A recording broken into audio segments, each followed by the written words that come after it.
8장 가늠하다 잡혀온 여인. 예수께서 올리브산으로 가로질러 가셨다가 곧이어 성전으로 돌아오셨다. 사람들이 떼를 지어 그분께 몰려왔고 예수께서는 자리에 앉아 그들을 가르치셨다. 종교학자와 바리새인들이 가늠하다가 붙잡힌 한 여자를 끌고 왔다. 그들은 모든 사람이 잘 볼 수 있도록 여자를 세워놓고 말했다. 선생님, 이 여자가 가늠하다가 현장에서 잡혔습니다. 모세는 율법에서 이런 자들을 돌로 치라고 명령했습니다. 선생님은 뭐라고 하겠습니까? 그들은 예수를 함정에 빠뜨려 뭔가 책잡을 만한 발언을 하도록 유도했다. 예수께서 몸을 굽혀 손가락으로 땅에다 뭔가를 쓰셨다. 그들은 계속해서 그분을 다그쳤다. 예수께서 몸을 펴고 일어나 말씀하셨다. 너희 가운데 죄 없는 사람이 먼저 돌로 쳐라. 그런 다음 다시 몸을 굽혀 땅에다 뭔가를 더 쓰셨다. 사람들이 이 말을 듣고는 가장 나이 많은 사람부터 시작해 하나 둘씩 자리를 떴다. 그 여자만 홀로 남자 예수께서 일어서서 여자에게 말씀하셨다. 여자여, 사람들이 어디 있느냐? 너를 정죄하는 사람이 아무도 없느냐? 아무도 없습니다, 주님. 나도 너를 정죄하지 않겠다. 예수께서 말씀하셨다. 내 갈 길을 가거라. 이제부터는 죄를 짓지 마라. 세상의 빛. 예수께서 다시 사람들에게 말씀하셨다.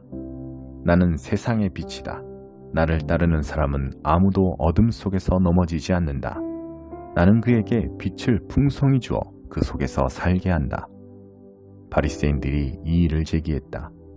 우리가 들은 것은 당신 말이 전부요. 우리는 당신의 말보다 더한 것이 필요하오. 예수께서 대답하셨다. 너희가 들은 것이 내 말뿐이라니 너희 말이 맞다.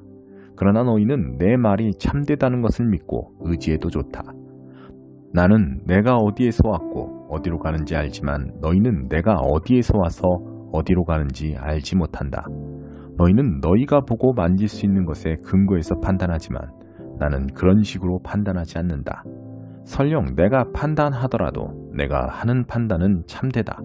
그것은 내가 좁은 경험에 근거해서 판단하지 않고 나를 보내신 크신 아버지 안에서 그분과 함께 판단하기 때문이다. 이것은 두 증인의 증언은 믿어도 된다고 한 하나님의 율법의 조건이 충족된 것이다. 너희가 들은 내 말이 그러하다. 나도 너희에게 말하고 나를 보내신 아버지께서도 너희에게 말씀하시기 때문이다. 그들이 말했다. 당신의 아버지라는 분이 어디 있소? 아버지께서 말씀하셨다. 너희가 나를 보면서도 나를 알지 못하는데 어찌 아버지를 알기 바라느냐? 너희가 나를 알았더라면 아버지도 알았을 것이다. 이것은 예수께서 성전 헌금함 근처에서 가르치며 하신 말씀이다. 아무도 그분을 잡는 사람이 없었다. 아직 그분의 때가 되지 않았기 때문이다. 예수께서 이전에 말씀한 내용을 다시 말씀하셨다. 나는 이제 곧 떠나고 너희는 나를 찾으려고 할 것이다. 하지만 너희는 그렇게 하다가 하나님을 놓치고 죽음이라는 막다른 길로 치닫게 될 것이다. 너희는 나와 함께 갈 수 없다. 유대인들이 말했다. 그렇다면 이 사람이 자살하겠다는 말인가? 너희는 나와 함께 갈 수 없다는 말이 그런 뜻인가? 예수께서 말씀하셨다. 너희는 이 세상에 매여 있지만 나는 너희가 볼 수 있는 세상, 그 너머의 세상과 연결되어 있다. 너희는 눈으로 보고 손으로 만지는 육신의 차원에서 살고 있지만 나는 다른 차원에서 살고 있다. 바로 이런 이유로 내가 너희에게 너희는 하나님을 놓치고 있다고 말한 것이다. 너희는 죽음이라는 막다른 길에 있다. 내가 누구인지 말하는데도 너희가 믿지 않으면 너희는 죄로 인해 죽음이라는 막다른 길에 있는 것이다. 너희는 지금 너희 삶에서 하나님을 놓치고 있다. 그들이 예수께 말했다. 도대체 당신은 누구요? 예수께서 말씀하셨다. 내가 처음부터 말한 그대로다. 나는 너희에 대해 할 말도 많고 심판할 것도 많다. 그러나 나에게 말과 행동을 명령하신 분의 참되심을 너희가 인정하지 않으면 아무 소용이 없다. 너희는 내가 아니라 나를 보내신 분을 문제 삼고 있는 것이다. 그들은 여전히 예수께서 아버지를 두고 하신 말씀을 알아듣지도 깨닫지도 못했다. 예수께서 다시 말씀하셨다. 너희는 인자를 들어올리고 나서야 내가 누구인지 알게 될 것이다. 내가 이 말을 지어낸 것이 아니라 아버지께서 가르쳐 주신 대로 말한다는 것을 알게 될 것이다. 나를 보내신 분이 나와 함께 계신다. 그분은 나를 버려두지 않으신다. 그분을 기쁘시게 해드리는 것이 나에게 얼마나 큰 기쁨이 되는지 그분은 잘 아신다. 예수께서 이렇게 말씀하시자 많은 사람들이 믿기로 작정했다. 진리가 너희를 자유롭게 할 것이다. 그러자 예수께서 자기를 믿겠다고 한 유대인들을 향해 말씀하셨다. 너희가 내 말을 붙들고 내 말대로 살아가면 너희는 진정한 내 제자가 된다. 그러면 너희는 진리를 직접 경험하게 될 것이고 진리가 너희를 자유롭게 할 것이다. 그들이 놀라서 말했다. 하지만 우리는 아브라함의 자손입니다. 우리는 누구의 종이 되어 본 적이 없습니다. 그런데 어째서 당신은 진리가 너희를 자유롭게 할 것이다 라고 말하는 것입니까? 예수께서 말씀하셨다. 내가 너희에게 진지하게 말한다. 죄의 삶을 선택하는 사람은 누구나 막다른 골목에 갇힌 것이며 그런 사람은 사실상 종이나 다름없다. 종은 뜨내기여서 마음대로 드나들지 못하지만 아들은 지위가 확고해서 마음대로 드나든다. 그러므로 아들이 너희를 자유롭게 하면 너희는 완전히 자유롭게 될 것이다. 나도 너희가 아브라함의 자손인 줄은 안다. 그러나 나는 너희가 나를 죽이려 한다는 것도 알고 있다. 그것은 나의 메시지가 너희 둔한 머리에 속속들이 스며들지 않았기 때문이다. 나는 아버지와 사귀면서 본 것을 말하는데 너희는 단지 너희 아버지께서 들은 것을 계속 행한다.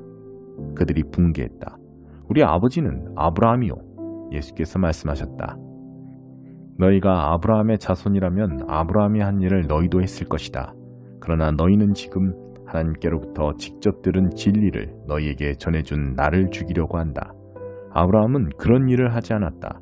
너희는 너희 아버지의 일을 고집스럽게 되풀이하고 있다. 그들이 말했다. 우리는 사생아가 아니요 우리에게는 적법한 아버지이신 유일하신 하나님이 계시오. 예수께서 말씀하셨다. 하나님이 너희 아버지라면 너희가 나를 사랑했을 것이다. 내가 하나님께로부터 나서 이 세상에 왔기 때문이다. 나는 내 뜻대로 온 것이 아니다. 아버지께서 나를 보내셔서 온 것이다. 어째서 너희는 내 말을 한마디도 알아듣지 못하느냐? 그것은 너희가 내 말을 감당할 수 없기 때문이다. 너희는 너희 아버지인 마귀에게서 났고 너희가 하려는 일은 온통 그를 기쁘게 하는 것뿐이다. 마귀는 처음부터 살인자였다. 그가 진리를 견디지 못하는 것은 그 속에 진리가 조금도 없기 때문이다. 그 거짓말쟁이는 말할 때마다 자기 본성에 따라 말을 만들어내고 그 거짓말로 온 세상을 가득 채운다. 내가 와서 너희에게 명백한 진리를 말해도 너희는 나와 관계하려고 하지 않는다. 너희 가운데 내가 그릇된 말이나 죄악된 행동을 하나라도 했다고 입증할 수 있는 사람이 있느냐? 내가 진리를 말하는데도 너희는 어째서 나를 믿지 않느냐? 하나님과 한편에 있는 사람은 누구나 하나님의 말씀을 듣는다. 너희가 듣지 않는 것은 하나님과 한편에 있지 않기 때문이다. 나는 아브라함이 있기 전부터 있었다. 그러자 유대인들이 말했다. 당신의 말로 모든 것이 분명해졌소. 우리가 당신을 사마리아 사람이라 하고 미치고 귀신 들렸다고 한 것이 처음부터 옳았소. 예수께서 말씀하셨다. 나는 미친 것이 아니다. 나는 다만 내 아버지를 영화롭게 하고 있는데 너희는 나를 모욕하고 있다. 나는 내 자신을 위해서는 아무것도 구하지 않는다. 그러나 여기에 영광스럽고 큰 일을 계획하시고 그 일을 하기로 작정한 분이 계시는데 그분은 하나님이시다. 내가 아주 확신 있게 말한다. 너희가 내 말대로 행하면 결코 죽음을 대면하지 않을 것이다. 이때 유대인들이 말했다. 당신이 미쳤다는 것을 이제 알겠소. 아브라함도 죽었고 예언자들도 죽었소. 그런데도 당신은 내 말대로 행하면 결코 죽음을 대면하지도 맛보지도 않을 것이다 라고 말하다니 당신이 아브라함보다 크다는 말이오. 아브라함도 죽었고 예언자들도 죽었소. 당신은 자신이 누구라고 생각하는 거요? 예수께서 말씀하셨다. 내가 사람들의 이목을 내 자신에게로 끌려고 한다면 그것은 헛된 일로 끝나고 말 것이다. 그러나 내 아버지 곧 너희가 너희 아버지라고 부르는 분께서 이 순간에 나를 영광의 자리에 두셨다. 너희는 그분을 알아보지 못했으나 나는 그분을 알아보았다. 내가 겸손한 척하며 무슨 일인지 모르겠다고 말하면 나도 너희와 같은 거짓말쟁이가 되고 말 것이다. 그러나 나는 알고 있고 그분의 말씀대로 행하고 있다. 너희 조상 아브라함은 희열에 찬 믿음으로 역사의 뒤안길을 굽어보면서 나의 날이 오는 것을 보았다. 나는 그날을 보고 크게 기뻐했다. 유대인들이 말했다.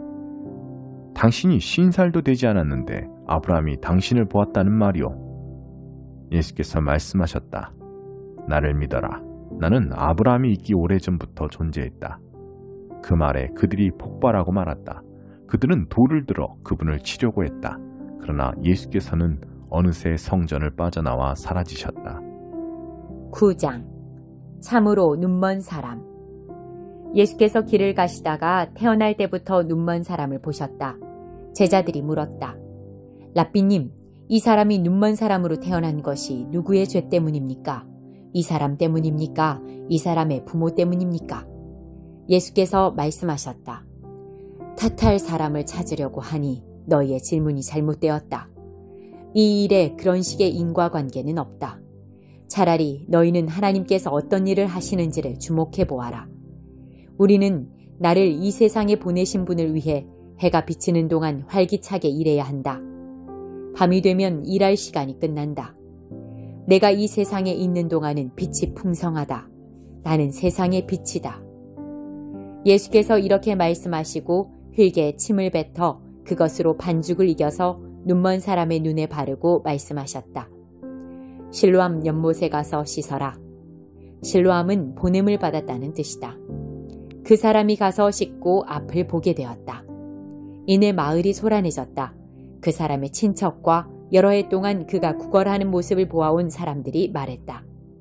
이 사람은 우리가 알던 사람, 여기 앉아서 구걸하던 그 사람이 아닙니까? 그 사람이 맞아요 하고 다른 사람들이 말했다. 그러나 같은 사람이 아니오. 그와 닮은 사람일 뿐입니다 하고 말하는 사람들도 있었다. 그 사람이 말했다. 납니다. 내가 바로 그 사람입니다. 그들이 말했다. 당신이 어떻게 눈을 뜨게 되었소? 예수라는 분이 진흙을 이겨서 내 눈에 바르고는 내게 실로암에 가서 씻으라고 말했습니다. 나는 그분이 말한 대로 했습니다. 눈을 씻었더니 이렇게 보게 되었습니다. 그 사람이 어디 있소? 모르겠습니다. 그들은 그 사람을 바리새인들에게 데려갔다. 예수께서 진흙을 이겨 그의 눈을 고쳐주신 날은 안식일이었다. 바리새인들은 그 사람이 어떻게 보게 되었는지 엄히 따져 물었다. 그 사람이 대답했다. 그분이 내 눈에 진흙 반죽을 발라주셔서 내가 씻었습니다. 그랬더니 이렇게 보게 되었습니다. 몇몇 바리새인들이 말했다. 그 자는 하나님에게서 온 사람이 아닌 게 틀림없소. 안식일을 지키지 않으니 말이오. 그러자 다른 이들이 반박했다. 그렇다면 악한 사람이 어떻게 하나님을 드러내는 이런 기적을 행할 수 있겠소? 그들 사이에 의견이 갈렸다. 그들이 다시 눈먼 사람에게 가서 말했다. 당신이 잘 알 테니 말해보시오. 그가 당신의 눈을 뜨게 해주었소. 당신은 그 사람에 대해 뭐라고 말하겠소? 그 사람이 대답했다. 그분은 예언자이십니다.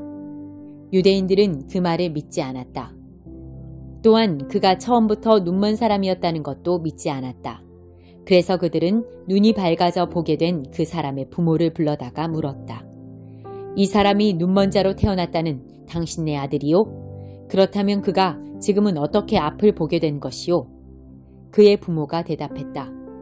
그가 우리 아들이라는 것과 그가 눈이 멀어서 태어난 것은 우리가 압니다. 하지만 그가 어떻게 해서 보게 되었고 누가 그의 눈을 뜨게 해주었는지 전혀 모르겠습니다. 그에게 물어보시지요. 그도 다 자란 어른이니 자기가 직접 말할 겁니다. 그의 부모가 이렇게 말한 것은 유대 지도자들이 두려웠기 때문이다. 그들은 예수가 메시아다라는 입장을 취하는 사람은 누구나 회당에서 내쫓기로 이미 결정해 놓은 상태였다. 그래서 그의 부모가 그에게 물어보시지요. 그도 다 자란 어른입니다. 라고 말한 것이다. 그들은 눈이 멀었던 사람을 다시 불러다가 말했다. 하나님께 영광을 돌리시오. 우리가 알기로 그 자는 사기꾼이오. 그 사람이 대답했다. 그 일이라면 나는 어느 쪽도 아는 것이 없습니다. 그러나 한 가지 확실히 아는 것은 내가 눈이 멀었는데 이제는 볼 수 있다는 사실입니다. 그들이 말했다. 그 자가 당신에게 무슨 짓을 했소? 어떻게 당신의 눈을 뜨게 해준 것이오? 내가 여러분들에게 거듭 말했는데도 여러분은 듣지 않았습니다. 그런데 왜 다시 들으려고 하십니까? 여러분도 그분의 제자가 되려는 것입니까? 그 말에 그들이 마구 호통을 쳤다. 당신은 그자의 제자인지 모르겠으나 우리는 모세의 제자요. 우리는 하나님께서 모세에게 말씀하셨다는 것은 확실히 알지만 이자가 어디에서 왔는지는 모르오. 그 사람이 대답했다. 참 놀라운 일입니다. 여러분은 그분에 대해 아는 게 없다고 하지만 그분이 내 눈을 뜨게 해준 것은 틀림없는 사실입니다. 모두가 알다시피 하나님은 죄인들의 말대로 하시는 분이 아니라 누구든지 경건하게 살면서 그분 뜻대로 행하는 사람의 말에 귀를 기울이시는 분입니다. 누군가가 날 때부터 눈먼 사람의 눈을 뜨게 해주었다는 이야기를 나는 들어본 적이 없습니다. 그분이 하나님에게서 오시지 않았다면 아무 일도 못하셨을 것입니다. 그들이 말했다. 먼지만도 못한 주제 어디서 감히 그런 투로 말하느냐. 그러고 나서 그 사람을 거리로 내쫓았다. 그들이 그 사람을 내쫓았다는 말을 예수께서 들으시고 그를 찾아가 만나셨다. 예수께서 그 사람에게 물으셨다. 네가 인자를 믿느냐? 그 사람이 말했다. 선생님, 그분이 누구신지 제게 일러주십시오. 제가 그분을 믿겠습니다. 예수께서 말씀하셨다. 내가 지금 인자를 보고 있다. 내 음성을 알아듣지 못하겠느냐? 그 사람은 주님, 제가 믿습니다. 하며 예수께 경배했다. 그러자 예수께서 말씀하셨다. 내가 이 세상에 온 것은 모든 것을 대낮같이 환하게 드러내서 분명히 하려는 것이다. 모든 것을 선명히 구별해서 보지 못하는 사람들은 보게 하고 잘 본다고 하는 사람들은 눈먼 자로 폭로하려는 것이다. 몇몇 바리새인들이 그분의 말씀을 듣고 말했다. 결국 우리가 눈먼 자라는 말이오. 예수께서 말씀하셨다. 너희가 정말로 눈이 멀었더라면 차라리 허물이 없었을 것이다. 그러나 너희가 모든 것을 잘 본다고 하니 너희는 모든 허물과 잘못에 대해 책임을 져야 할 것이다.